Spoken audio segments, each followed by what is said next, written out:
Graças a Deus. Oi, meus queridos, boa noite. Que a bondade do Senhor esteja no seu coração. A gente aqui já é da casa, não tem mais muito o que apresentar. Mas se alguém não nos conhece, meu nome é Juscelio. Sou casado com a minha Lulu, vai fazer 25 anos em julho.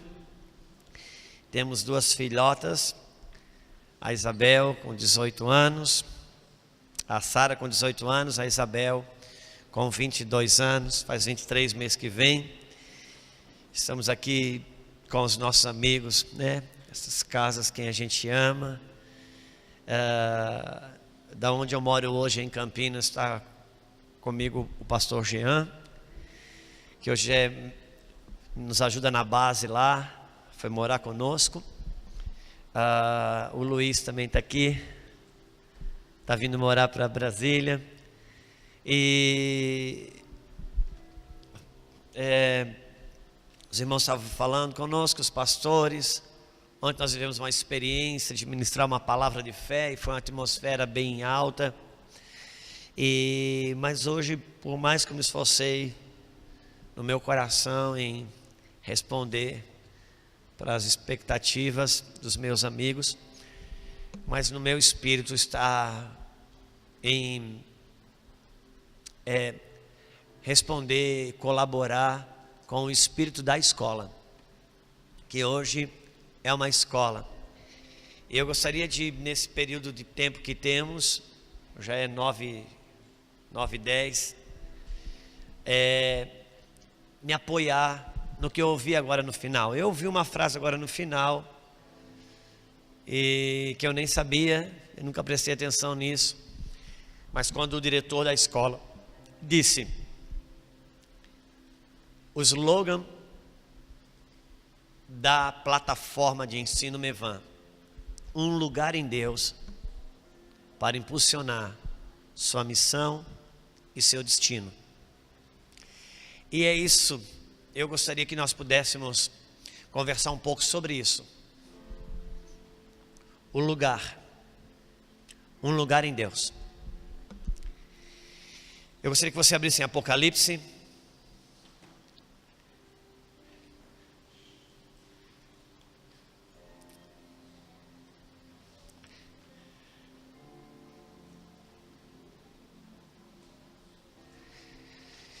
Passagem conhecida, mas eu vou ler com você, capítulo 2 de Apocalipse.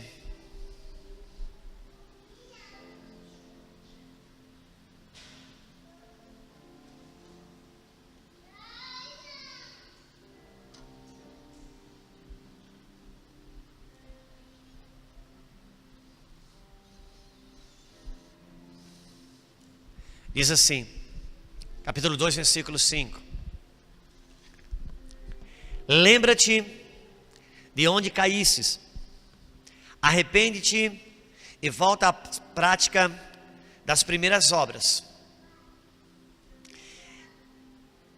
E senão, venho a ti e moverei do seu lugar o teu candeeiro, caso não te arrependas. Slogan da palavra da plataforma de ensino Mevan: um lugar em Deus que impulsiona sua missão e seu destino. Eu gostaria, irmãos, que a gente pensasse sobre isso. Quando Jesus vem para a igreja de Éfeso e diz: lembra-te de onde caísses e volta à prática das primeiras obras. O versículo anterior vai dizer que tenho contra ti que perdestes o primeiro amor.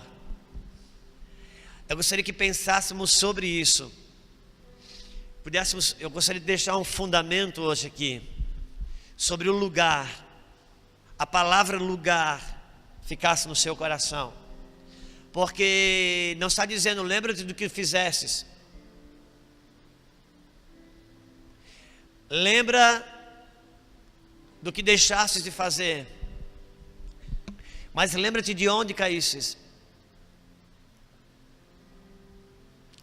e volta às primeiras práticas.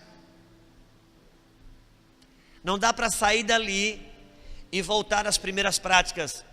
Não, porque as práticas às quais Jesus falava não eram práticas que eu e você temos a capacidade de fazer. São as práticas que existem num lugar em Deus. Enquanto eles estavam lá, eles tinham a prática à disposição. Quando eles caíram do lugar, eles não tinham mais acesso às práticas.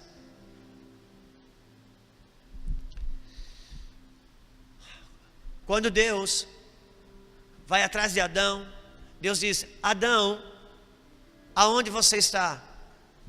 Não pergunta a Adão o que você fez, porque Adão só estava fazendo o que estava fazendo porque caiu do lugar que estava. O que eu quero dizer com isso? Deus trabalha com territórios. Por isso que desde o primeiro momento, quando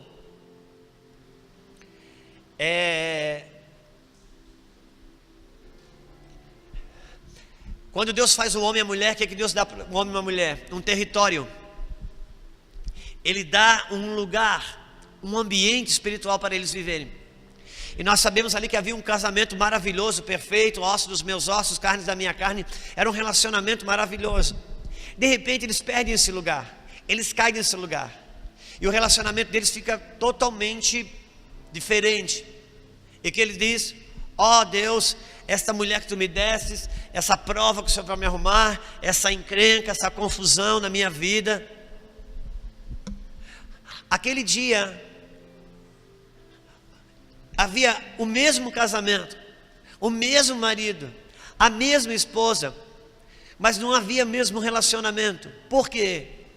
Porque o que determinava o bom relacionamento de Adão e Eva não era nem Adão e nem Eva, mas o lugar que eles tinham em Deus para viver o relacionamento deles. É por isso que hoje não se consegue arrumar matrimônio, porque quer arrumar matrimônio fora de lugares em Deus, aonde estão os recursos para o relacionamento dar certo.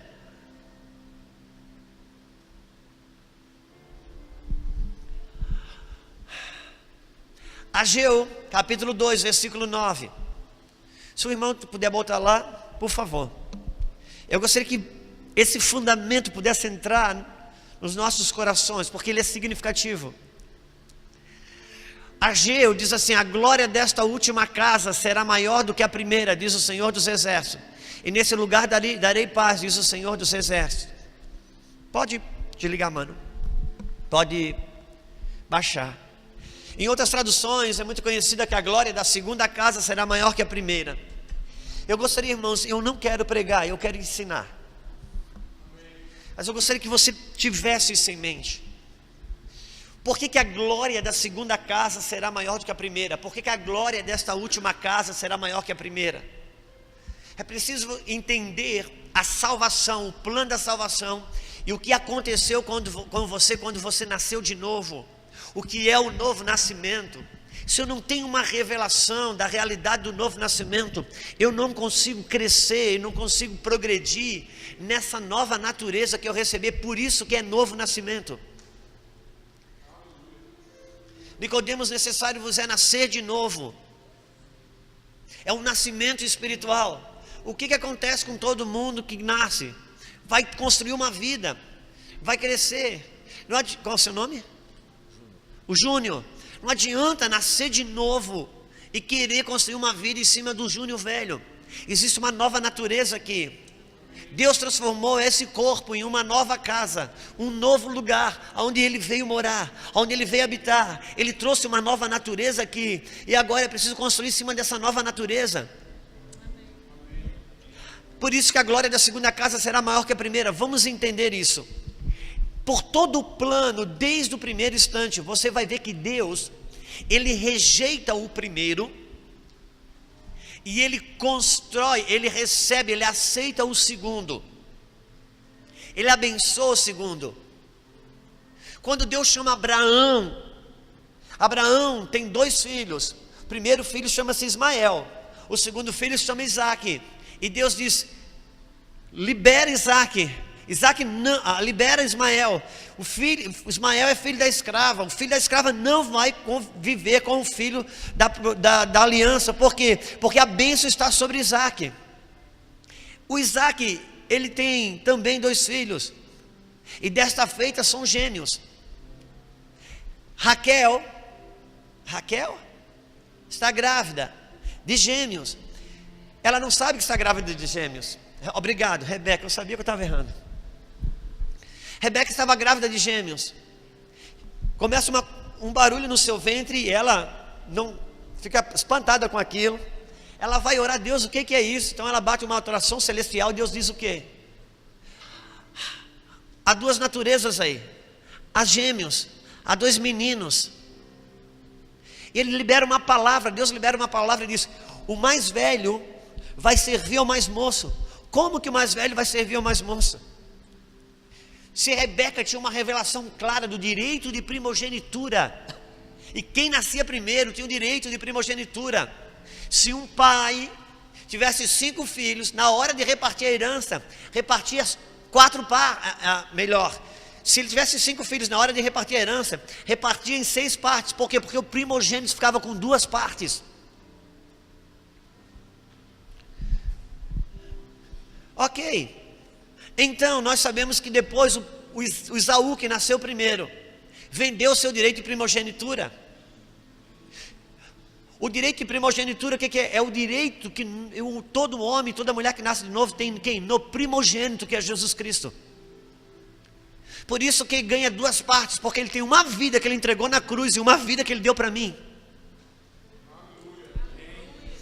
Esse Jacó, que nasceu por segundo, e Deus diz: a bênção está sobre Jacó, a bênção não está sobre Esaú. Deus rejeitou o primeiro e ficou com o segundo. Esse Jacó tem 12 filhos. Desses 12 filhos nasce um filho ilustre. Quem é? José, que tem 2 crianças. E quando José vê que o seu pai Jacó, o patriarca está para morrer, ele diz: pai, abençoa os seus 2 netos, abençoa os meus 2 filhos, porque era bênção patriarcal. Sabe o que acontece? Jacó estava meio cego, ele coloca a mão direita, que é a mão da bênção, sobre o mais moço, e a mão esquerda sobre o mais velho. Como ele já estava ficando cego, José diz: pai, você trocou as mãos. E Jacó disse: deixa que assim seja. Por quê? Porque Deus estava rejeitando o mais velho, o primeiro que nasceu, e abençoando o segundo. Pois bem, esse Jacó vai para o Egito. Quando ele chega no Egito, depois toda a família vai, seus irmãos, seu pai, nasce uma grande geração lá. E nessa geração que está lá, Deus levanta um libertador chamado Moisés. Quantos lembram? Moisés sai com o povo do Egito, uma grande libertação para introduzir em Canaã. Quando vai introduzir esse povo em Canaã, a primeira geração não entra, Deus rejeita. A segunda geração é que entra.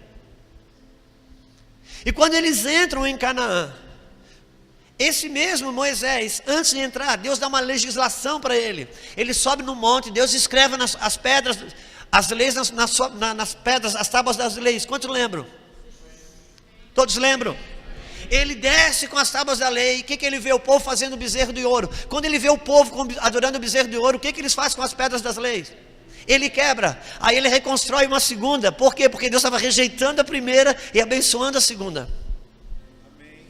E agora estão em Canaã e começa um grande povo. E o povo pede um rei para Deus. Deus dá um rei primeiro, chama-se Saul. O que acontece com Saul? Deus rejeita e diz: eu já tenho preparado outro. Porque ele estava de novo abençoando o segundo, que era Davi. Esse Davi constrói um templo para Deus. Ou melhor, ele intenta construir um templo. Deus fala assim: Davi, você não vai construir o templo, você vai levantar todos os recursos e o teu filho vai construir. Salomão construiu o templo, mas Salomão não tirou do bolso 10 reais, porque Davi levantou todo o ouro, toda a prata, todas as pedras preciosas. Davi levantou todos os recursos. E Salomão constrói. Agora a Bíblia diz que Deus não habita em templos feitos por mãos humanas. Aquele templo falava de quem? Falava de mim, de você. É por isso que ele não pôde construir. Quem construiu foi o filho. Por quê? Porque Deus levantou os recursos para Jesus construir uma casa para mim e para você. Essa casa, ela é destruída. Nabucodonosor vem, destrói a casa, destrói o templo de Deus, destrói a casa de Deus, e leva o povo cativo, leva para a Babilônia. Depois de 70 anos fala de uma vida. Eles voltam para reconstruir a casa. A reconstrução dessa casa está debaixo de duas palavras proféticas, de dois homens pelo menos, que é Ageu e Zacarias. E é onde que entra a palavra de Ageu, que diz que a glória da segunda casa será maior do que a primeira, porque Deus rejeitou a primeira e abençoou o segundo. Aqui nesse ponto da casa, é exatamente aqui que eu preciso estudar, porque aqui fala de mim, porque Deus não habita em casas feitas por mãos humanas. Esse templo, um dia Jesus passa na frente dele e diz: olha, está vendo esta casa, esse templo? Eu vou destruir ela e reconstruirei ela em 3 dias. E todo mundo diz: cara, esse cara é doido, está endemoniado, fumou maconha estragada, não é possível. Nossos pais levaram 46 anos para construir esta casa, e ele diz que pega esse templo, destrói e reconstrói em 3 dias. E o evangelista que escreve diz: mas ele falava do templo do seu corpo. Por quê? Porque em 3 dias, pela sua morte e ressurreição, ele desabilitou aquela casa que era uma pedagogia para poder fazer com que um homem e uma mulher nascesse de novo. A verdadeira casa, Deus sempre quis morar dentro do homem.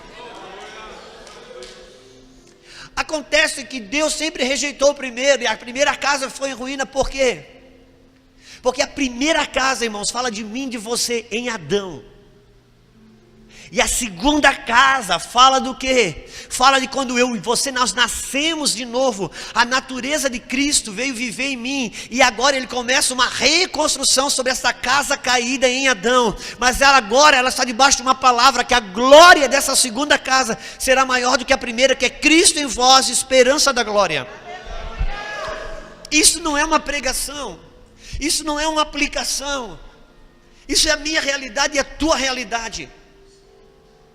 Nós nascemos em Adão, nós já nascemos em ruína. Por isso que Adão em nós nasceu primeiro. Quando você recebeu a Cristo, mesmo que você nasceu numa igreja evangélica, mesmo que você nasceu num lar cristão, enquanto você está na dispensação da inocência, não tem juízo sobre você. Quando você migra da dispensação da inocência para a dispensação da consciência, já tem um juízo sobre você, e sob o juízo você já está debaixo da lei do pecado. Então, quando uma pessoa aceita Cristo, que ela nasce de novo, uma realidade espiritual, o que acontece? Acontece agora que uma nova natureza, Deus abençoou essa, a segunda está já falida. Por isso que inclusive esse corpo, essa casa vai morrer. E na medida, porque eu sou um espírito que tem uma alma e habito num corpo, essa casa já está fadada, ela vai para debaixo da terra, ela vai se transformar em nada. Só que no meu espírito eu nasci de novo, sou 100% santo, 100% espírito. Estou restaurando e posicionando a minha alma para ela andar em fé e ter o direito de um dia ganhar o corpo glorificado, que é a casa que volta.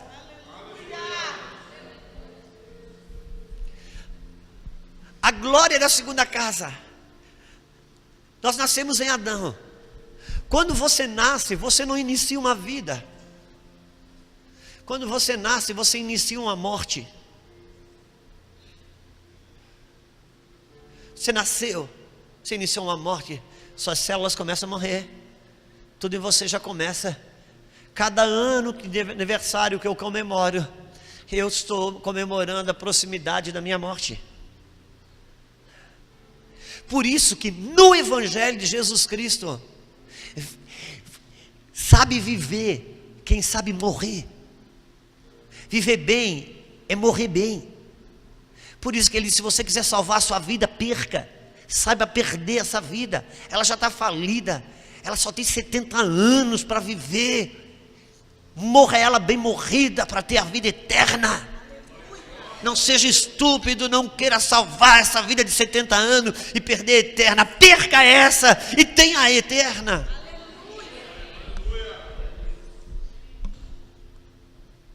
Por isso que ele disponibilizou a cruz para mim sepultar.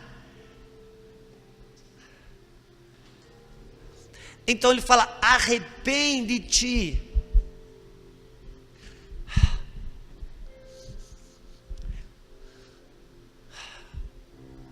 Porque, irmãos, que nós às vezes viemos num culto, recebemos uma palavra, acende uma lâmpada dentro de nós, acende uma luz dentro de nós, sobre coisas que eu estou desalinhado, e agora eu volto para casa na certeza que a partir de agora eu mudo o meu comportamento, e aquilo tem prazo de validade.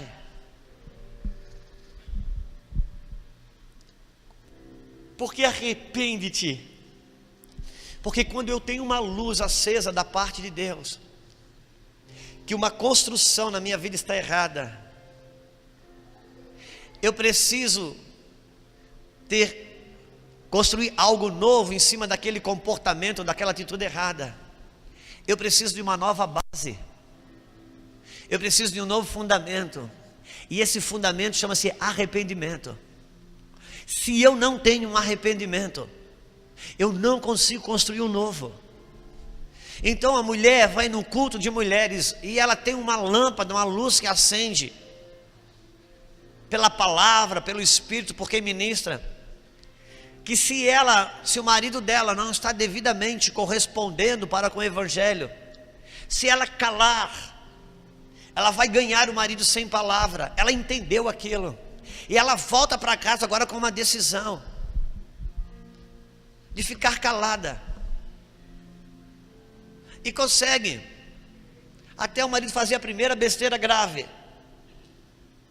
Por quê? Porque ela quer construir uma mulher silenciosa em cima de uma base que é a mesma que ela, mulher que fala. Ela precisa de uma base nova. Qual é a base nova? Arrependimento.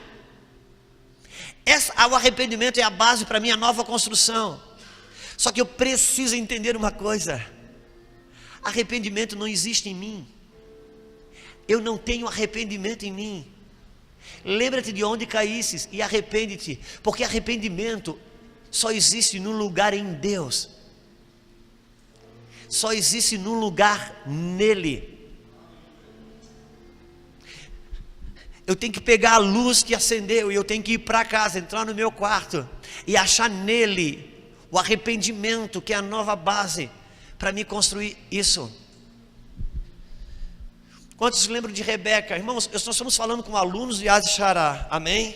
Então eu estou entendendo que a gente está conversando com pessoas que conhecem a Bíblia, que têm um caminho percorrido.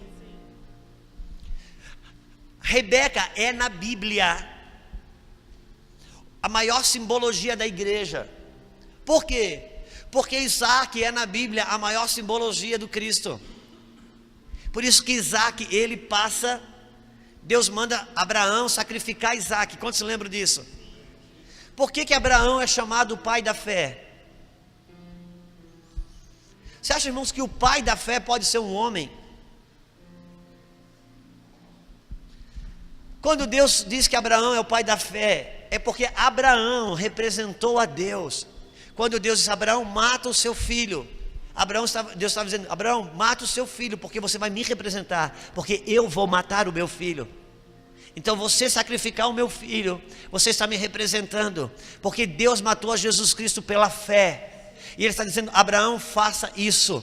E quando Abraão aceitou fazer, ele disse: você é o pai da fé. O pai da fé não é Abraão, o pai da fé é Deus. Ele recebeu esse título porque ele estava representando a Deus.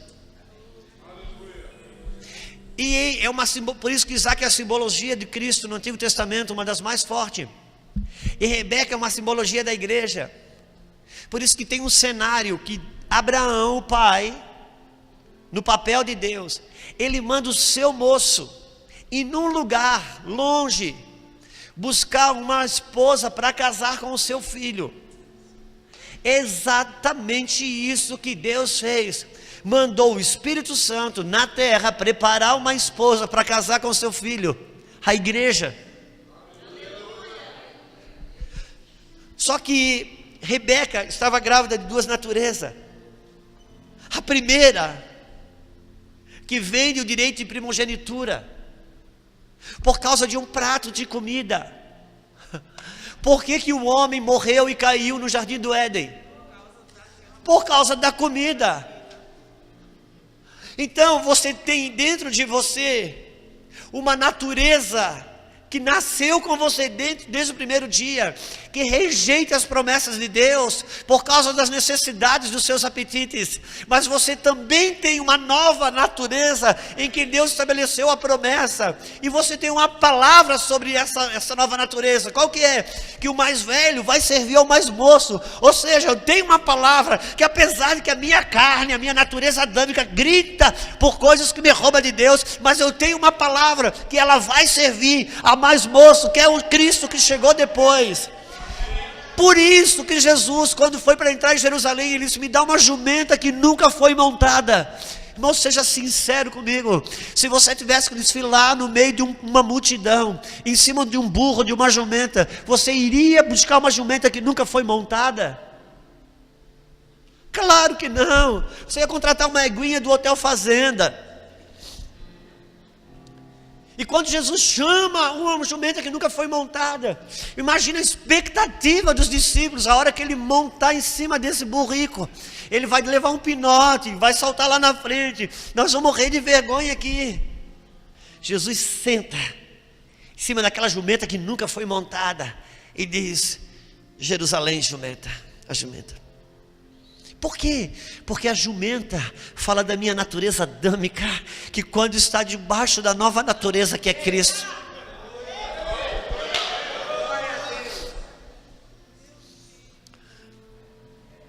esse é o meu papel, submeter minha velha natureza à nova natureza que Ele gerou dentro de mim. E aonde que eu consigo isso? Nos lugares em Deus que Ele tem para mim. Lugar. Acho que é João capítulo 14, versículo 3. 3. Vê se é o 3, irmão, por favor. Um pouquinho antes, o 2. Na casa do meu pai há muitas moradas. Se não fosse assim, eu vou-lhe teria dito. Ele foi preparar o quê? Não, a morada já existe, que é você. Ele foi preparar lugar que você perdeu em Adão. Um lugar de governo, um lugar de paz, um lugar de autoridade, um lugar onde você não semeia para colher, você colhe para semear. Adão não plantou, Adão não semeou, Adão não fez nada, Adão não obedeceu, Adão recebeu tudo antes, no jardim do Éden, nisso das coisas do lugar em Deus. Você não tem uma colheita por causa da semeadura, você tem uma semeadura porque Ele te dá antes de qualquer coisa. Na casa do meu pai, essa casa agora você nasceu de novo, você é a casa. Nessa casa existem muitas moradas espirituais, das quais você ainda não habita, você ainda não mora, mas Ele está dizendo: eu vou preparar lugar. Por quê? Porque Adão não perdeu Deus, Adão perdeu o lugar que ele tinha em Deus. Entenda uma coisa, são os lugares que você tem em Deus. Sabe onde é que está a sua prosperidade? Não está quanto que você tem na conta corrente. A sua prosperidade é quanto da tua finança está em Deus. Em que lugar em Deus que está a sua finança? Em que lugar em Deus que está o teu casamento? Em que lugar em Deus? Irmãos, são lugares. Aleluia. Versículo 3. Se eu for preparar lugar, eu virei outra vez. Porque até que Jesus não morresse e ressuscitasse, até que Jesus não vencesse a morte, alguém não poderia nascer de novo. Porque a ressurreição espiritual precisava ser vencida a morte. Então Ele venceu a morte. E Ele falou: então eu voltarei. Outra vez Ele já voltou. Se você já nasceu de novo, Ele já voltou. Ele já mora aqui. E vos tomarei para mim mesmo.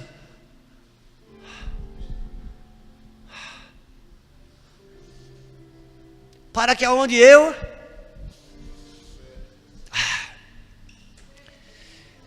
Quantos tem Bíblia para ler isso aí? Quantos tem Bíblia? É porque eu preciso ajudar você numa correção bíblica.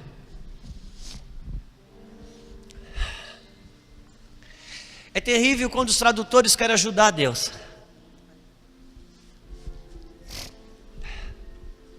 É terrível quando os tradutores querem ajudar a Deus. Por quê, irmãos? Tem algumas passagens bíblicas que os tradutores tentaram ajudar a Deus. Por quê? Porque não fazia sentido traduzir do jeito que estava escrito. Por exemplo, Jesus disse assim, ó, é necessário que haja ofensa, mas ai daquele por quem a ofensa vem. Só tem a Thompson que escreve isso. As outras traduções diz, é impossível que não haja ofensa, mas ai daquele por quem a ofensa vem. Outras traduções diz, é mister que haja ofensa, mas ai daquele por quem a ofensa vem. O único que traduz, como está no literal, diz, é necessário que haja ofensa, mas ai daquele por quem a ofensa vem. Quando quiseram traduzir isso, pensaram, como que é necessário que haja ofensa, se ai daquele por quem a ofensa vem? Como é que pode? Como que Jesus vai dizer que é necessário que venha uma coisa, se ai daquele por quem essa coisa vem? Não tem sentido.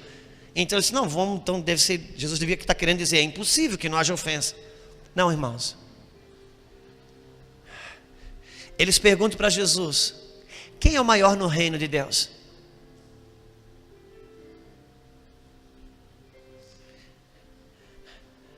Então Jesus vai responder, quem é maior no reino de Deus? Irmão, quem é grande no reino de Deus? É grande no reino de Deus quem? Quem tem autoridade espiritual. Porque no reino de Deus é grande não é quem tem título, é grande não é quem tem cargo, é grande quem tem autoridade espiritual. O que é autoridade espiritual? Autoridade espiritual não tem a ver com cargo. Autoridade espiritual não tem a ver com título. Autoridade espiritual tem a ver com como o reino espiritual lê você. Aí ele diz, é necessário que haja ofensa, mas ai daquele por quem a ofensa vem. Por que ele diz que é necessário que haja ofensa? Porque como você responde a uma ofensa, isso define como você cresce em autoridade espiritual. Então ele diz, é necessário que haja ofensa. Por quê? Ele está dizendo o seguinte, Júnior, de você para mim, ai de você se sair ofensa, mas de mim para você é necessário que haja ofensa. Por quê? Porque como você responde a uma ofensa define como você cresce no reino espiritual. Você vai encontrar na sua Bíblia traduções que vai dizer, e se eu for, vou preparar lugar, virei outra vez, e vos tomarei para mim mesmo, para que aonde eu estou, estejai vós também. Quem tem essa tradução? Você? Levanta a mão quem tem. Obrigado por aqueles que... Por quê? Porque não tinha sentido. Jesus está dizendo assim, olha, eu vou morrer, eu vou ressuscitar, eu vou lá no futuro, e eu vou voltar, e vou dar uma condição de você ter lugares em Deus, para que aonde eu estiver lá, depois que eu ressuscitar, vós também estejais. Mas não é isso que ele diz. Ele diz, eu vou ressuscitar, eu vou vencendo a morte, eu crio uma condição de você nascer espiritualmente, e eu vou dar condição de você viver amanhã, depois da minha ressurreição, no mesmo lugar que eu vivo agora, aonde eu estou agora. Eu estou num corpo físico, eu sou um ser humano, mas eu não habito em mim, eu moro no Pai. É por isso que eu ando sobre as águas, é por isso que eu paro o vento, é por isso que eu multiplico pães. Por quê? Porque embora esteja sujeito todas as leis de um corpo humano, eu vivo num lugar em Deus, acima de todas essas leis. Ele não está dizendo para onde quando eu estiver, mas aonde eu estou agora. Ele está dizendo o seguinte, que você não vai precisar ganhar um corpo glorificado para viver sobrenatural. Tem lugares em Deus agora que você, como morada, se você ocupar esses lugares, você vai viver coisas sobrenatural aqui nesse corpo agora.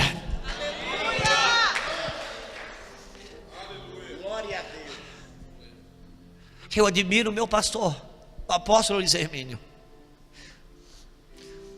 Eu tive isso de presente. Eu disse, Deus, quanto privilégio para mim.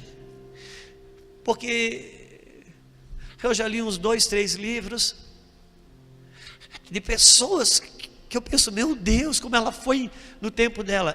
E Deus me deu condições de viver do lado de um homem que provavelmente amanhã vai escrever livros sobre ele.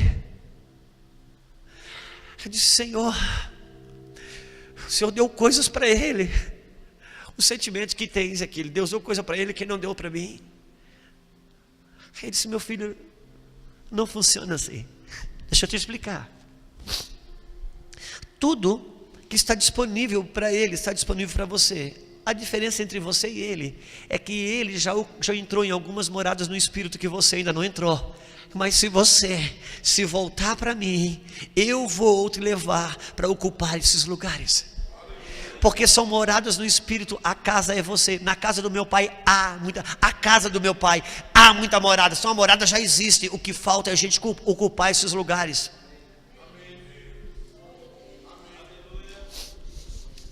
Quando você vê o rio de Ezequiel, que é a maior simbologia do Espírito Santo, é o rio de Ezequiel. Ele estava com água nos artelhos. Ele anda mais 1000 côvados, ele se deslocou de lugar, ele está com água nos joelhos, mais 1000 côvados, ele se desloca, está com água nos lombos. Aí eu leio na Bíblia, esse Deus está escrito, isso aqui é meu, eu tenho condições, isso aqui é para mim, está escrito, é meu, está para mim, por que eu não tenho? E Deus fala, filho, você só não tem, não é porque não é para ti. O que difere é que isso que você está pedindo, que está escrito na minha palavra, que é para ti, não tem nesse lugar chamado água nos artelhos, só tem nesse lugar chamado água nos lombos. Se você se deslocar de lugar, isso está te esperando.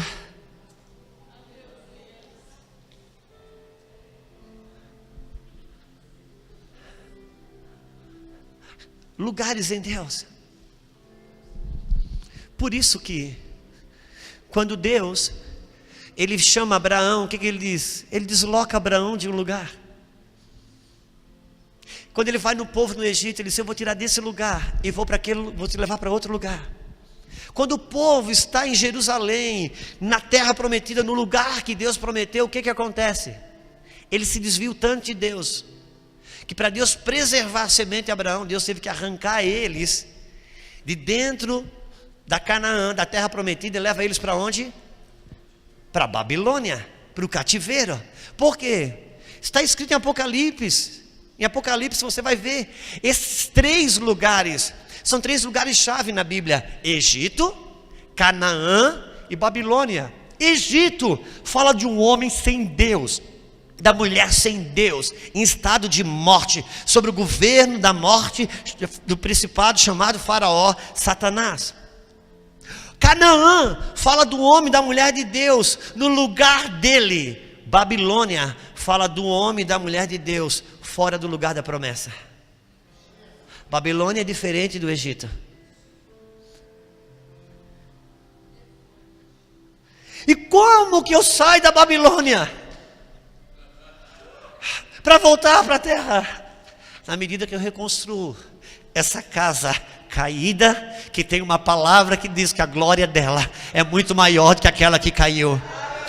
Meu Deus, eu tenho traumas, Senhor, eu tenho traumas. Traumas têm a ver com a casa caída. Essa casa não te pertence mais. Senhor, meu pai teve depressão, minha mãe, não sei o que, tem herança da diabetes, da depressão, do divórcio, da falência, da prostituição, da bebida, irmão, seja o que for, tudo isso tem a ver com a casa caída. Ele te deu uma nova condição, e sobre a casa caída, construiu uma glória sobre ela. Por isso, que Ele nos dá ferramentas para isso. E uma das ferramentas, qual é? Ele me deu uma linguagem sobrenatural de oração. Uma linguagem sobrenatural de oração. A oração em línguas. A Bíblia diz que quando eu oro em língua, o que acontece com a minha mente? Ela não entende. Por quê? Porque a minha mente é adâmica. E eu estou falando na minha nova natureza. Por isso, tudo que a sua mente falar com você quando você estiver orando em línguas, não ouça. Por quê? Porque Deus já falou que ela não entende. Você ouve a opinião de alguém que fala sobre o que não entende? Então pronto. Então, se a tua mente disser que você está imitando alguém, não ouça. Se a tua mente disser que aquilo ali não serve para nada, não ouça. Não ouça nada. Por quê? Porque quem ora em línguas acontece o quê?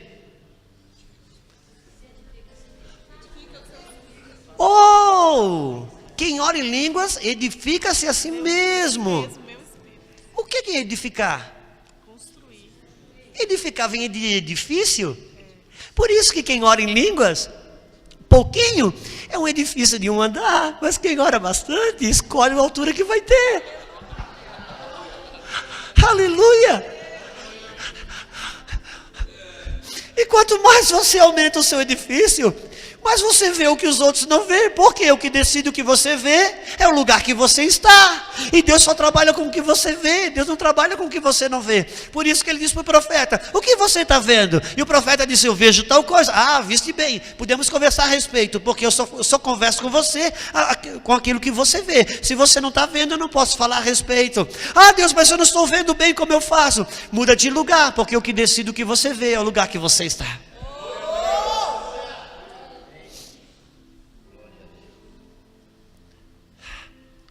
Lugares em Deus.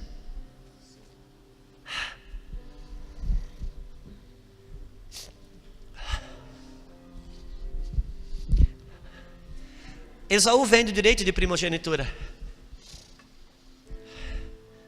Abra Gênesis.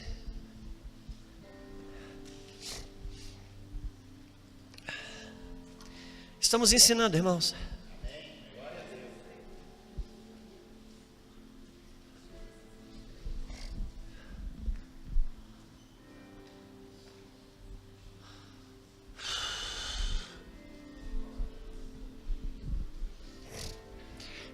Capítulo 25, versículo 27. Entender o movimento de Esaú e Jacó significa muito para nós.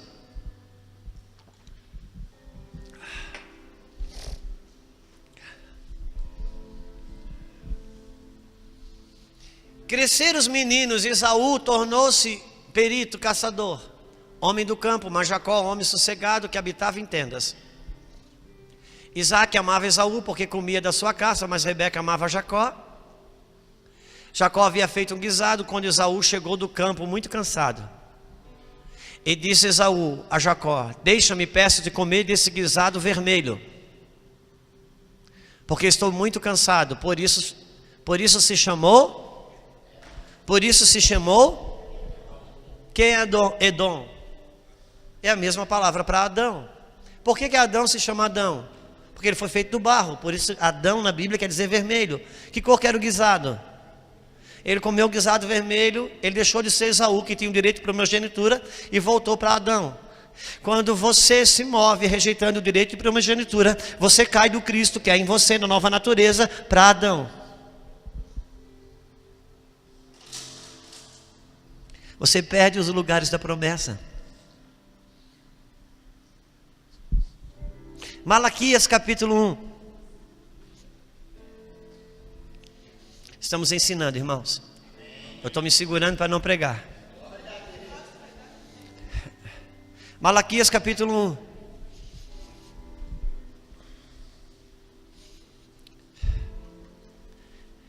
Ah, obrigado, irmão. Preciso levar você comigo. Eu já desisti. Quando eu falo Malaquias, quando eu dou até que sai ali, eu já perdi. A palavra do Senhor a Israel por intermédio de Malaquias. Eu vos tenho amado, diz o Senhor, mas vós dizeis: em quem nos tem amado? Olha, segura aí. Deus está dizendo: eu, irmãos, tenho amado vocês. Mas eu leio dentro do coração de vocês que no fundo vocês dizem: no que Ele nos tem amado? Se eu não consigo resolver o meu problema, por que Ele não tem amado? Se o meu casamento não muda, no que Ele me tem amado? Se eu continuo desempregado, no que Ele me tem amado? Deus estava dizendo assim: eu estou amando vocês, mas eu percebo que dentro de vocês não conhecem, vocês não conseguem reconhecer o meu amor. Agora Deus vai explicar por que eles não conseguiam enxergar o amor de Deus. Acaso não era Esaú irmão de Jacó, diz o Senhor? Todavia amei Jacó e Aborreci Esaú e fiz dos seus montes uma desolação e dei as suas heranças aos chacais do deserto. Uau! Deus, quando vai responder a problemática de que eu e você não conseguimos enxergar o amor dele, a quem que ele responde? Ele está dizendo: acaso eu não amei Jacó e não aborreci Esaú? Acaso eu já não te dei uma nova natureza, que se você construir em cima dela, você é abençoado? Então não insista em construir em cima da velha. Por quê? Versículo 4. Ainda que Adão, o Esaú, que cai da promessa da primogenitura para viver na queda adâmica, diga: arruinados estamos, porém tornaremos e edificaremos as ruínas. Assim diz o Senhor dos Exércitos: eles edificarão, eu porém demolirei. Deus está dizendo: tudo que você quiser construir em Adão, Ele mesmo derruba. Por quê? Para você não construir naquilo que é morte, porque Ele já preparou uma nova natureza para você construir em cima dela. Quanto mais você fortalece a sua vontade, menos você entende o amor de Deus, porque o amor de Deus está na sua nova natureza. E como que eu me faço para viver na nova natureza, que é a natureza do amor? Ele me deu a fé. E agora, por favor, nós estamos ensinando, se presta atenção, por gentileza. Ele me deu a fé. Para que Deus me deu a fé? Deus me deu a fé para me viver onde o amor ainda não governa. O que a Bíblia diz? Que hora nós temos a fé, a esperança e o... E ele diz que a fé e a esperança vão acabar, vai ficar o quê? Só que isso nós cremos, mas nós acreditamos, irmãos, que isso vai acontecer só naquele mundo perfeito de Deus da pós-ressurreição. A gente acredita que no mundo perfeito de Deus, depois da minha ressurreição, quando eu estiver vivendo um universo de corpo glorificado, a fé não vai existir mais, a esperança não vai existir mais, só o amor vai existir. Só que isso não é uma verdade. Por quê? Porque isso já começa aqui. Por quê? Porque eu já nasci de novo. Eu já tenho a natureza do amor em mim. Só que Ele me deu a fé para viver o que o amor ainda não governa. Quando você usa a fé para viver o que o amor não governa, você vai vivendo pela fé. Por exemplo, quem aqui já conviveu ou convive com uma pessoa que você não gostava, mas por causa do Evangelho, você decidiu amá-la? Vontade de dar um soco, mas dava um abraço. Vontade de pegar um pau na cabeça, mas dava um beijo. Você fez isso pela fé, todo o tempo. Porque o Adão que há em você dizia: rejeita, resiste. Mas você pela fé decidiu amar. Quem já viveu essa experiência? De repente você se vê amando essa pessoa sem ter mais que fazer força. O que aconteceu? Você a amou pela fé. Agora o amor, porque você venceu isso pela fé, o amor chegou. Quando o amor chega, a fé vai embora desnecessária, porque Deus me deu a fé para viver onde o amor não governa. É quando você já não precisa mais de fé para viver. Por isso é preciso ter muita fé para perder toda a fé para o amor.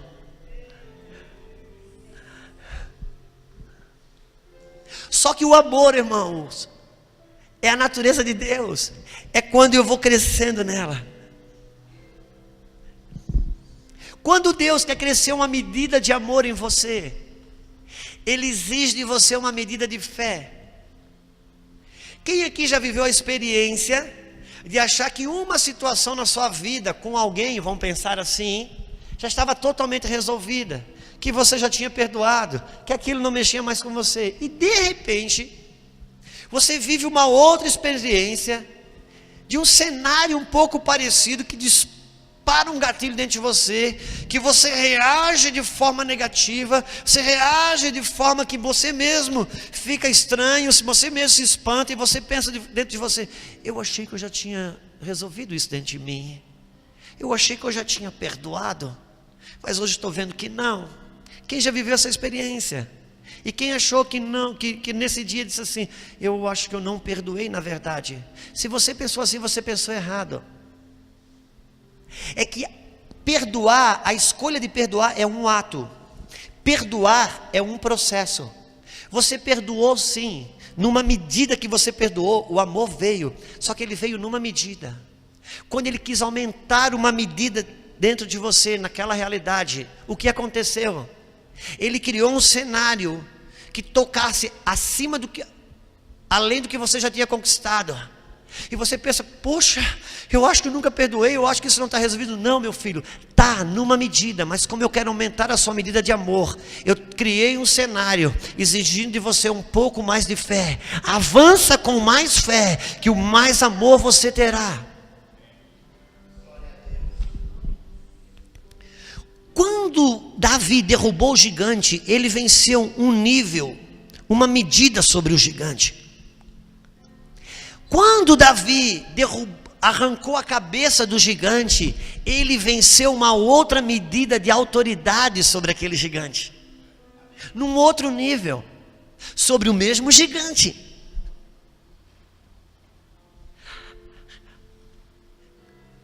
Foi difícil arrancar a cabeça do gigante. Era ele vencendo o mesmo gigante no outro nível. E de repente ele está fugido de Saul. A Bíblia diz que ele sobe a cidade de Nob. Ele bate na casa do sacerdote Aimeleque. Sobe a cidade de Nob. Sabe o que está escrito? Sabe o que quer dizer cidade Nob? Lugar alto. Chega lá, ele ao sacerdote bate na porta e diz: você não tem uma arma para me emprestar? Estou desprevenido. Ele disse: não tem nenhuma arma aqui, a não ser a lança do gigante que você derrubou. Uau! Naquele dia, ele venceu o mesmo gigante, no outro nível. Ele tomou a lança do gigante. Entenda uma coisa, são níveis de lugares em Deus. Até ele tomar a lança do gigante, ele aprendeu a vencer o gigante, mas ainda tinha que lutar com o gigante. Tem gigantes que você já aprendeu a vencer, mas ainda tem que lutar com ele. Quando ele tomou a lança do gigante, ele não precisou mais lutar com o gigante. Por quê? Porque aquele dia ele desarmou o gigante. E você não precisa mais lutar com o gigante que você já aprendeu a desarmar. Aquele dia ele ganhou legalidade para matar o gigante na vida dos outros.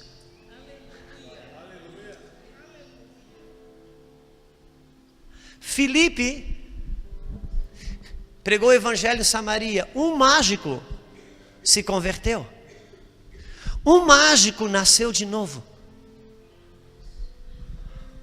Esse mágico nasceu de novo. Ele era um cara envolvido com o mundo espiritual daquela cidade, de magia. Esse cara estava na igreja. Talvez ele fosse obreiro na igreja.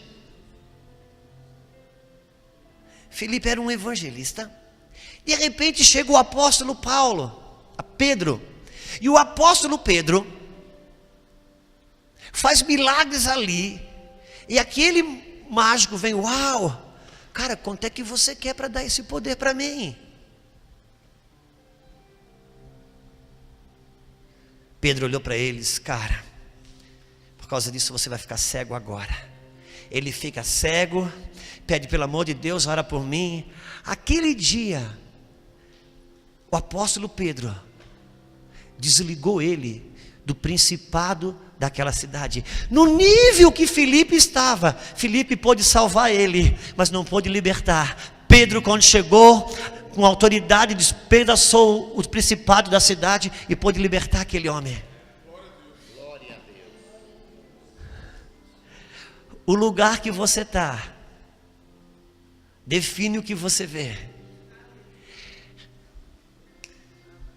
Filipe pôde ver os espíritos territoriais. Pedro, quando chegou, viu o principado. Quantos estão comigo? Amém. Lugares em Deus. Então Esaú, aquele dia, ele cai para Adão. Ele cai para Edom. Hebreus, por favor, vai em Hebreus.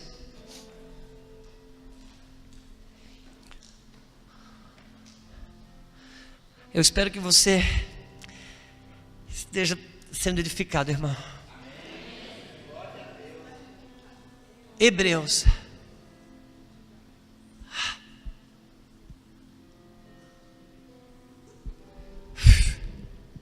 Hebreus capítulo 12, versículo 16.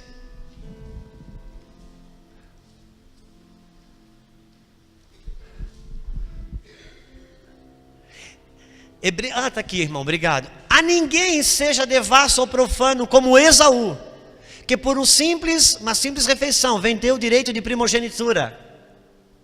Porque bem sabeis que querendo ele ainda depois herdar a bênção, foi rejeitado. Uau! Por que ele foi rejeitado depois? Porque não achou lugar ainda que buscou diligentemente Por que não encontrou lugar de arrependimento? Porque foi buscar em Adão. Não há arrependimento em você. O arrependimento existe num lugar nele. Por isso que às vezes a gente vem e recebe uma palavra e diz: meu Deus, agora eu mudo. Sai daqui e não muda. Por quê? Porque decidiu na sua mente adâmica que vai mudar comportamento e não de natureza. Então eu preciso pegar essa luz que eu recebi, eu vou para casa chorar com ele, até que ele me leve num lugar nele e ele ponha o fundamento de um arrependimento que ele tem. Então uma nova construção nasce em mim e eu passo a ter a vida sobre aquela morte que operava em mim.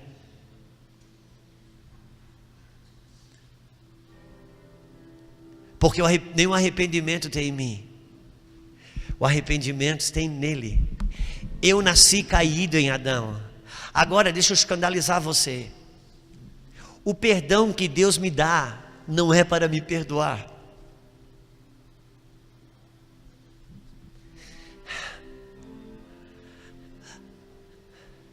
O arrependimento que eu preciso ter não é para ser perdoado.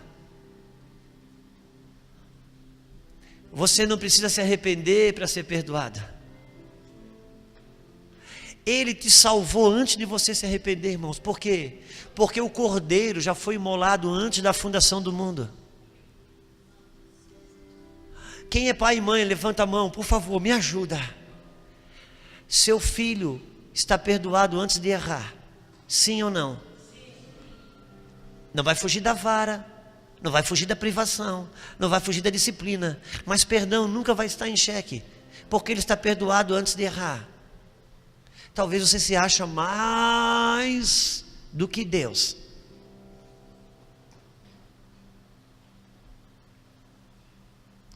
O que a Bíblia diz para mim? Se eu te ofendo, que você tem o quê?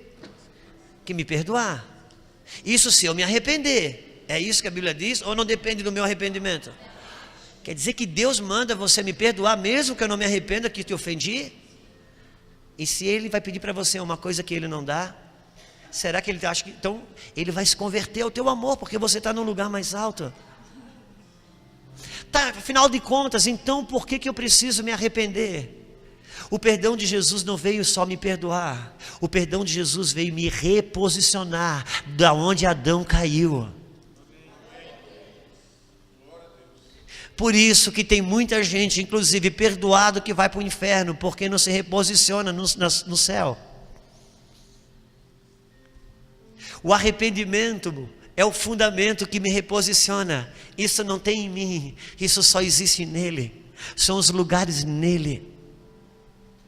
Quando eu vou para o meu quarto chorar a miséria do meu pecado, é para buscar um lugar nele de arrependimento, até que ele veio. Vai lá, escolhe amar agora. Para ver se você não consegue. Consiga. Vai lá agora. Pode ficar sozinho assistindo televisão, que você não vai mais ver pornografia. Pode ir. Porque agora você encontrou em mim a base que você precisava para construir a tua santidade.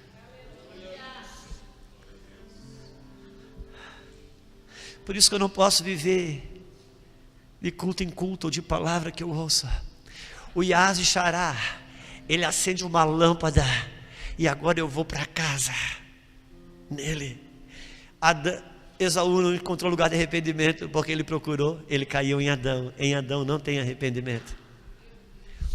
Por isso que quando Deus levanta um libertador chamado Gideão, ele diz: Gideão, eu vou te entregar todo o exército dos midianitas, te prepara.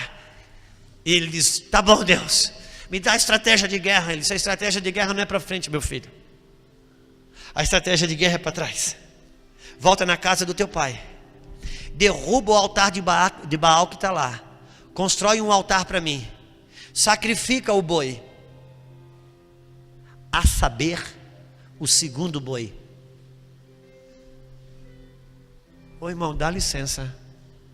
Deus disse: você vai destruir os medianitas, destrói o altar de Baal que está dentro da tua casa, meu filho, e constrói um altar para mim, sacrifica um boi ali. Sabe a tua parelha de boi? Sacrifica o boi. Tá bom, mas tem que ser o segundo boi, não pode ser o primeiro. Por quê? Porque o primeiro boi fala da tua natureza adâmica. Essa não se quebranta, irmão. Essa não se converte. Só a dele e você que tem quebrantamento. É sobre a dele que você derruba os medianitas.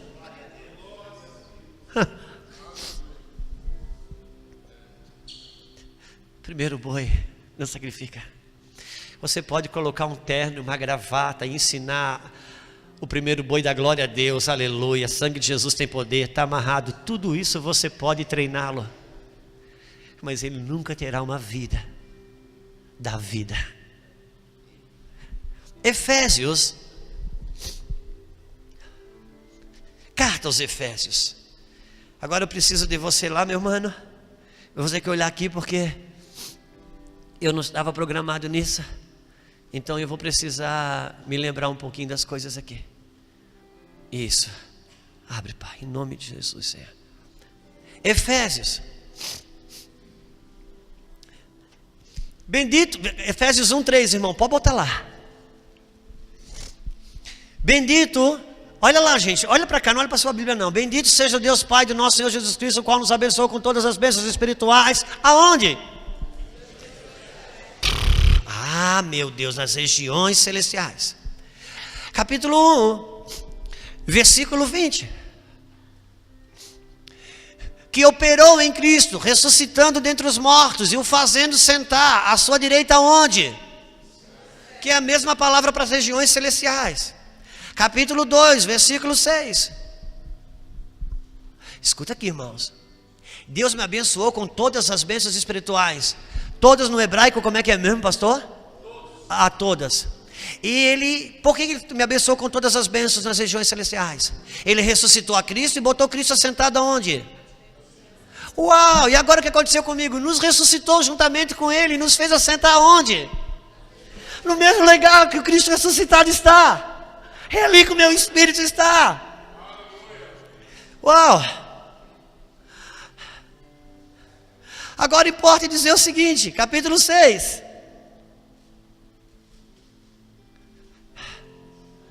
Versículo 12. Pois não é contra carne e sangue que temos que lutar, contra principados e potestades, sim, contra os príncipes desse mundo, dessas trevas, contra as hostes espirituais da iniquidade aonde? Uau, quer dizer que eu não estou sozinho ali, eu tenho um vizinho, porque enquanto eu estou nesse corpo, eu tenho um entrave, uma luta, ali nas regiões celestiais. É que eu luto contra carne, que eu não luto contra carne nem sangue. Minha sogra é de carne e sangue, o meu chefe é de carne e sangue, meu marido é de carne e sangue, minha esposa é de carne e sangue, meu vizinho é de carne e sangue. A minha luta não é contra carne e sangue, mas é contra principados, potestades, poderes espirituais da maldade, que estão aonde? No mesmo lugar que eu fui chamado para ser um vitorioso. Eles estão ali para dizer que é mentira. Quando o macumbeiro mata uma galinha, é ali que ele entra. Quando o satanista sacrifica uma pessoa, é ali que ele entra. Por isso que você pode estar no teu trabalho, você pode estar na tua empresa, você pode estar no colégio. Ouça aqui, mulher, lá no trabalho do seu marido, se uma mulher lá se interessa pelo seu marido e ela vai num centro de macumba e ela sacrifica alguma coisa lá, o macumbeiro entra nas regiões celestiais para tomar o marido de você. Se você está lá em operação, quem você acha que vence? Você não pode estar ali desativado dos exercícios da operação e das práticas da fé. As regiões celestiais não é um lugar neutro. Não é um lugar neutro. Se você não fizer alguma coisa, a outra parte está fazendo. Mas você tem uma garantia ali, porque ali você está em Cristo Jesus.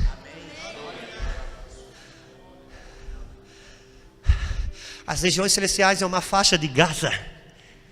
É a minha Canaã. É onde eu me estabeleço na terra que Deus me deu. Fico uma bandeira de vitória aqui e digo, é meu.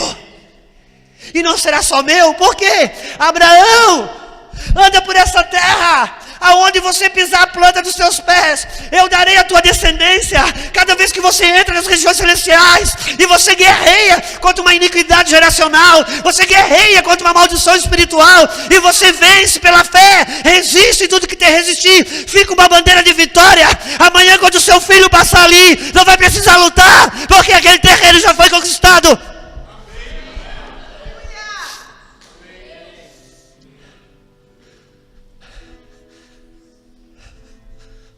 Capítulo 3. Capítulo 3.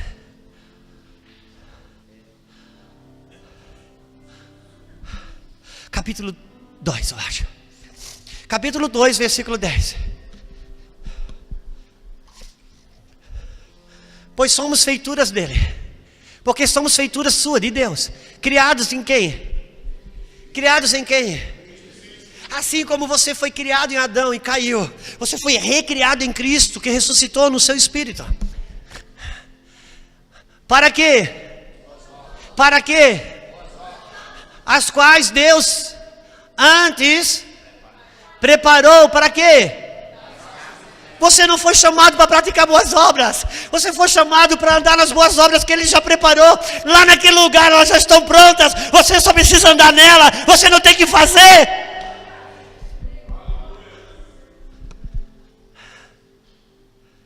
Já está pronta. Ele já preparou tudo. Existe um lugar onde eu não faço. Existe um lugar onde eu entro para desfrutar no que já está feito. Capítulo 3. Versículo 9.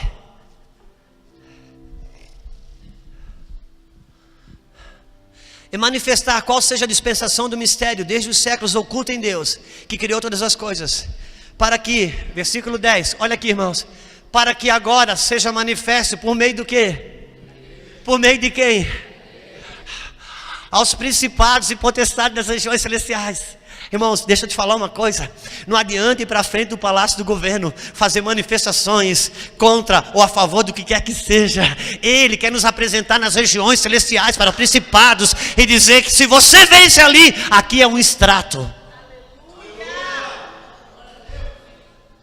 Deus não chamou você para ser um ativista. Você é um profeta, você não é um ativista. Deixa os ativistas ir para a rua. Você anda nas regiões celestiais. Deixa os ativistas escrever nos campos virtuais. Você não foi chamado para andar em lugares virtuais. Você foi chamado para andar em lugares celestiais. São lugares em Deus, irmãos. Lugar em Deus, onde as coisas já estão prontas.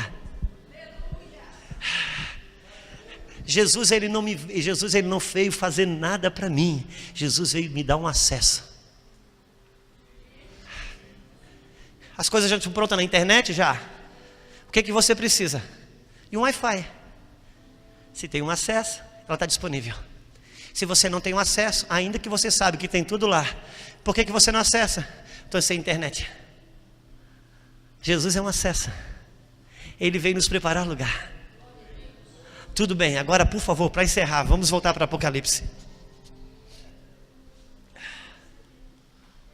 Apocalipse.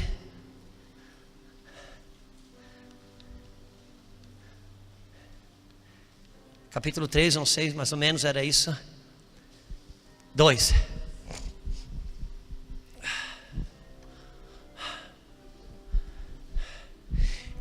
Versículo 4. Tenho, porém, contra ti que abandonastes o teu primeiro amor. Lembra-te, pois, da onde?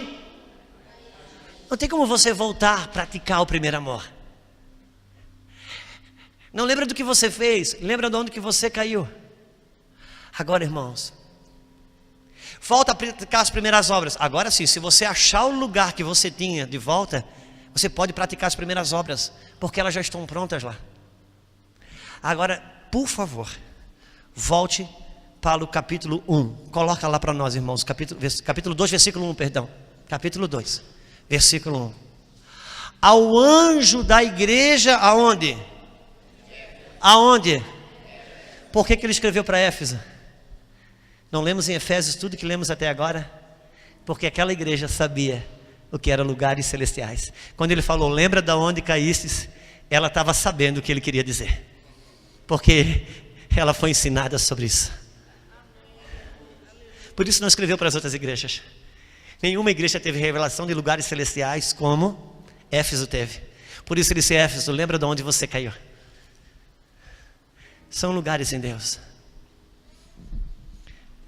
Adão, irmãos, quando ele caiu, ele não perdeu Deus. Ele perdeu o Pai. Ele perdeu o quê? O lugar. Aquela casa chamada Jardim do Éden. Jesus veio e disse assim, eu não vos deixarei. Então ele devolveu o Pai. E o que ele diz mais? Na casa do meu Pai, ele devolveu a casa. Você foi reposicionado. O perdão de Deus não veio só trazer o perdão. O perdão de Deus veio trazer a nosso reposicionamento. E qual é o reposicionamento? Dominai sobre todas as coisas. Nós perdemos, irmãos, foi o governo. Eu vou encerrar dizendo, nós perdemos foi o governo. Irmãos, o que define pecado e não pecado? É quem está no governo. Comer é pecado?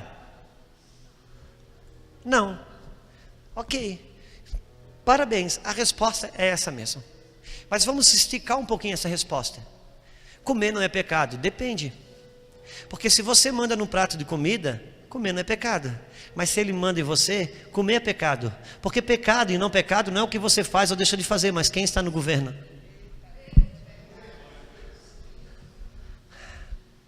Aí, eu me arrebento no efeito sanfona, por quê? Porque eu não estou naquele lugar que eu domino sobre a comida. Alô? Ter dinheiro é pecado? Claro que não, depende de quem governa quem. Se o dinheiro chega na minha mão como um táxi, não é pecado. Se ele chega na minha mão como um camburão de polícia, é pecado. Porque se ele chega na minha mão como um táxi, quando ele cai aqui, eu digo, eu quero que você me leve em tal lugar. Se ele chega na minha mão como um camburão de polícia, ele me cadeia e decide onde eu vou. E o problema não é o dinheiro decidir onde eu vou. O problema é que quando o dinheiro decide onde eu vou, quando eu não tenho dinheiro, ele também decide onde eu não vou. E quando você está num lugar de autoridade, com o dinheiro ou sem o dinheiro, se você tiver que ir, você vai, porque não é o dinheiro que te governa. Não é ele que define os teus lugares. Por isso que a salvação no Egito não era a salvação só de um homem, de um imperador. Era a salvação de um lugar, de opressão, de domínio. Eles eram escravos. O perdão de Deus, Jesus, ele veio reposicionar-nos no governo. Agora o governo onde? Batendo lata na frente do Congresso? Não.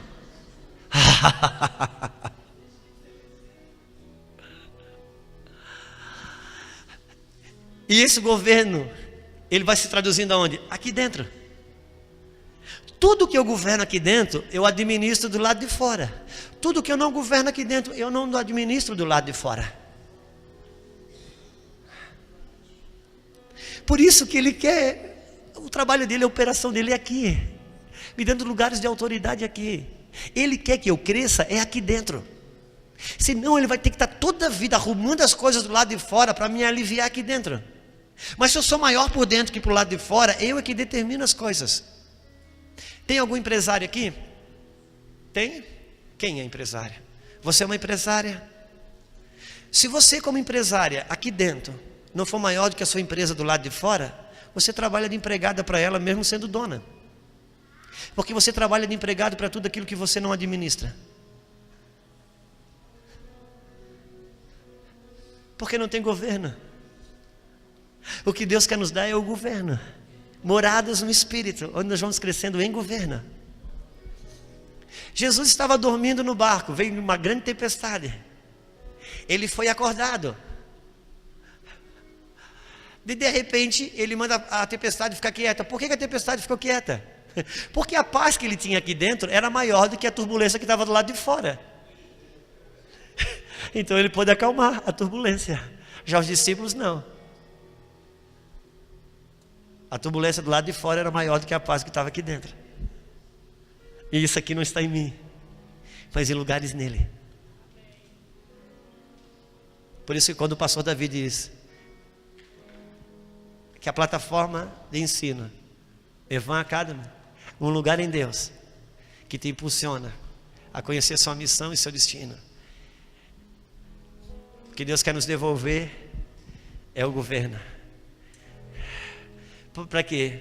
Para mim poder voltar a administrar as coisas na terra para Ele, que era o que Adão tinha. Então Deus não quer me dar o dinheiro. Por favor, eu não gosto de pedir muito não, mas como eu peço pouquinho, me aceita. Diga a pessoa que está do seu lado: Deus não quer te dar dinheiro, Deus quer te confiar o dinheiro. Deus não quer te dar um emprego, Ele quer te confiar um emprego, para você poder ser um representante dele lá, a partir dele governar. Amém? Vamos orar. Vamos orar.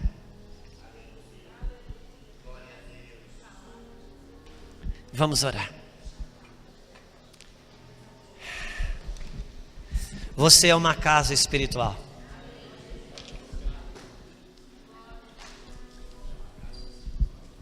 Você é uma casa espiritual, irmão, assentada com Cristo nas regiões celestiais.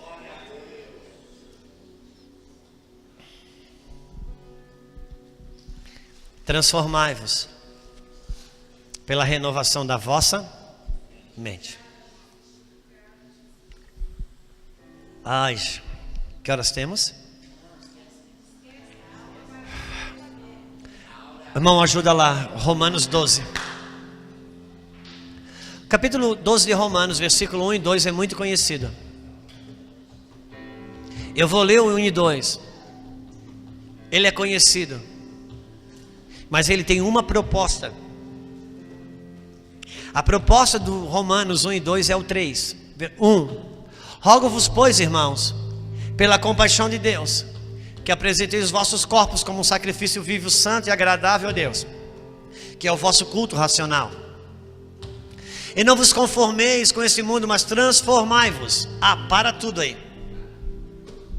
Essa palavra, irmãos, transformai-vos, ela é a mesma palavra na Bíblia quando fala que Jesus se transfigurou. Não é um melhoramento de cabeça, é uma transnatureza. Transformai-vos pela renovação da vossa mente, para que experimenteis qual seja a boa, agradável, perfeita vontade de Deus. Segura aí, esses dois versículos são muito conhecidos, só que isso aqui tem um objetivo. E qual é? É o 3. Porque pela graça que me foi dado, digo cada um dentre vós, que não tenhais de si mesmo mais alto conceito do que convém. Segura. Mas que pense de si sobriamente, conforme a medida de fé que Deus repartiu a cada um.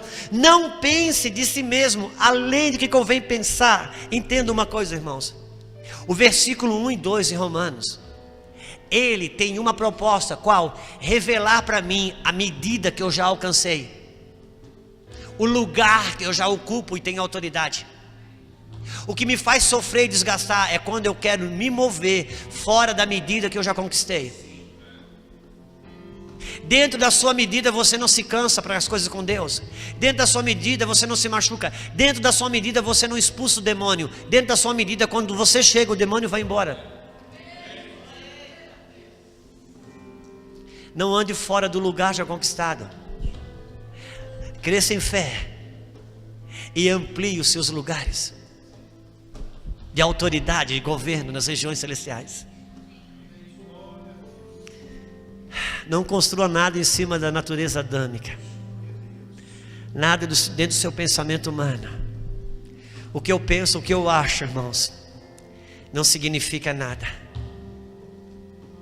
Mas o que está escrito. O que está escrito. Transforma essa pedra em pão e come. Não, também está escrito.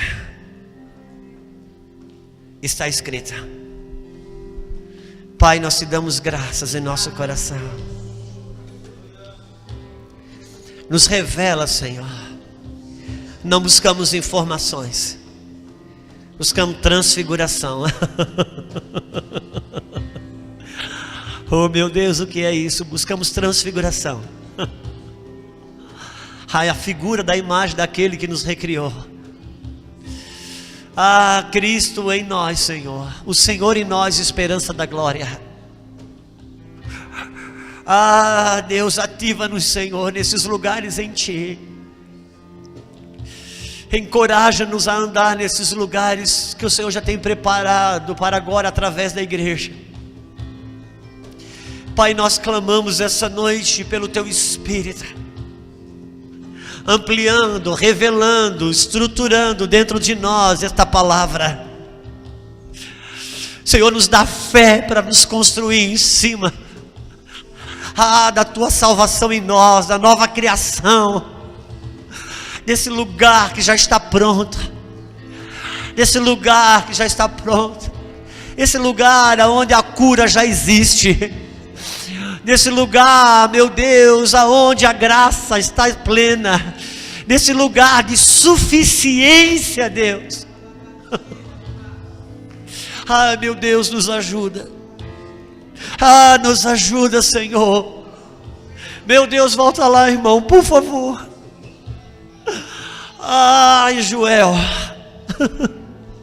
Ageu, capítulo 1. Arialamassora macassó. Arialamadaduriassori andalamassó. Riacalamassuri miando lorabalabassora bacaia. Ageu, capítulo 1.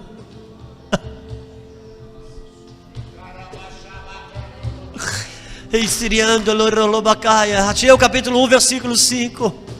Capítulo 4.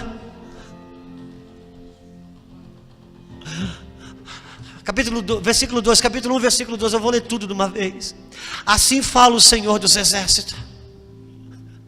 Este povo diz: não veio o tempo de se edificar a casa do Senhor. Irmão, quem é a casa do Senhor hoje? Ok, isso aqui é a pedagogia de Deus. Assim fala o Senhor dos Exércitos, dizendo: este povo diz, ainda não é tempo de que se edifique a casa do Senhor. Quem sou eu?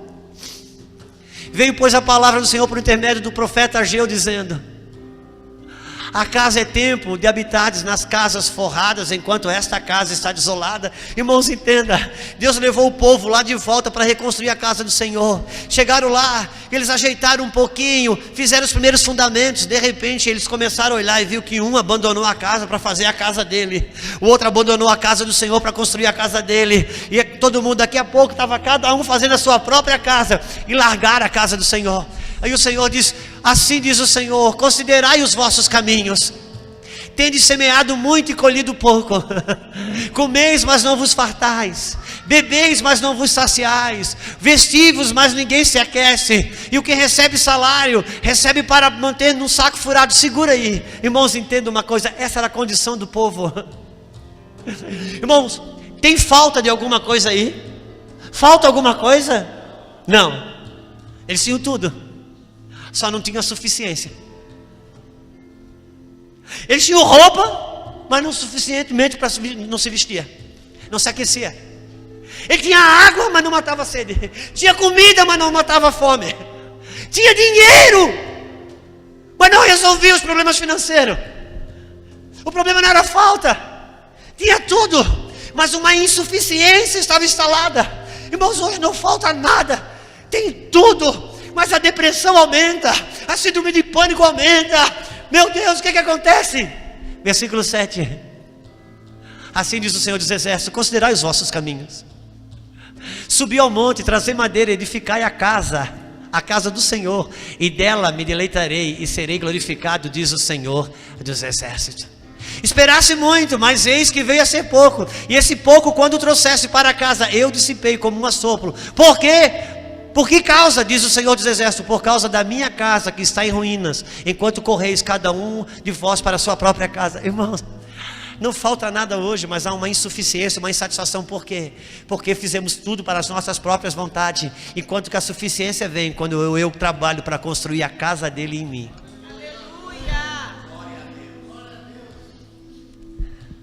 Será que está explicado? Se você não constrói a casa dele, irmão, faz uma cirurgia plástica, é bom por um tempo. Alcança um emprego um salário um pouco melhor, é bom, mas é por um tempo.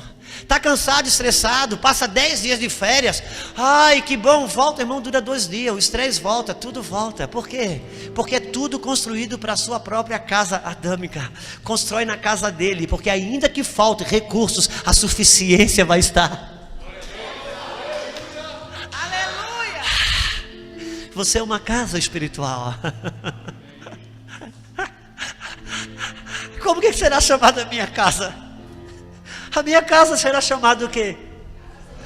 Ah, meu Deus, casa de oração. Ele meteu um chicote lá porque a casa deixou de ser oração. Aí a gente diz que a igreja tem que se tornar uma casa de oração. Não, você é a casa de oração. Quando você deixa de ser casa de oração para negociar valores com Deus, o chicote vem.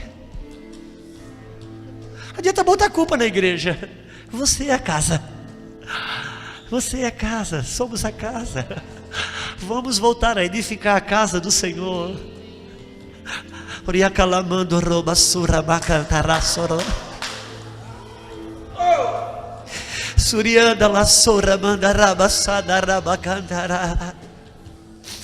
Eu queria te pedir uma canção, posso?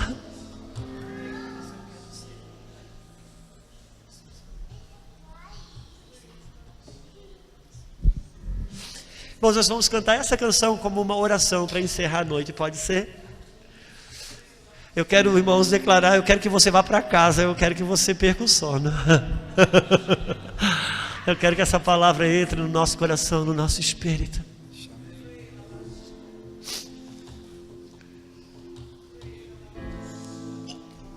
Rialamassura macantaraia, churalamandorossó.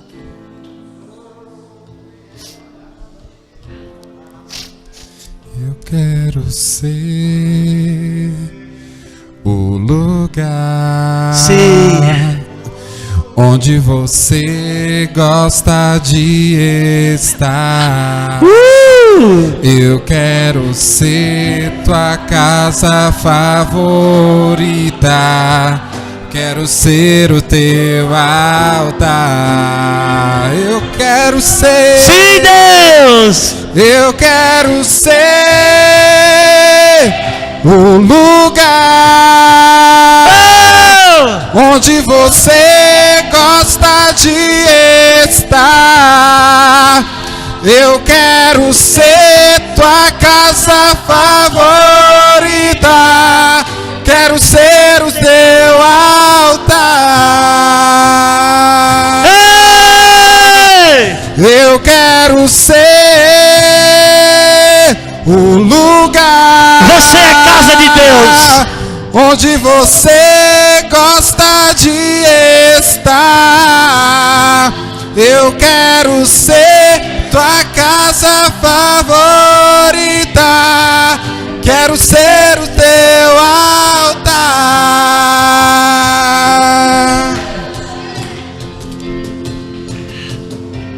Surianda lá.